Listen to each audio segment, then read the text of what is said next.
Bharat scout guard अर्थात BST रु आसचु।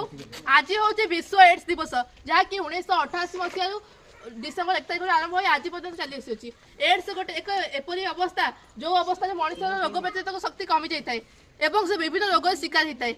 Ads रोग रोगी मानक आजिकल विभिन्न प्रकार बाछ विचुर घरे लोक मैंने आपण मैंने गोटे गोटे जाना दरकार जे एड्स संस्पर्श व्यापे ना हैंडसेक कले क्या सहित गोटे थाली बस खाइले कि संस्पर्श आसिले कि निश्वास को नेले आमर कौन क्षति हुए ना।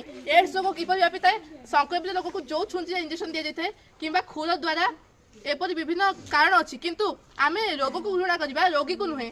एड्स रोगी मानक एवं सरकारी डाक्तखाना मागणार एड्स परीक्षा कर जहाँकि संपूर्ण नाम को गोपन रखा जाए सुरक्षित भाव करमको जमीक लक्षण जना पड़ी आमको असुरक्षित यौन संपर्क रक्षा पाइबा दरकार एवं आम सब सरकारी डाक्तखाना परीक्षा करने दरकार। आम समस्त यह सचेतन रहिले भारत एड्स मुक्त हो।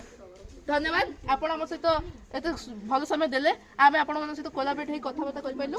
आपको धन्यवाद।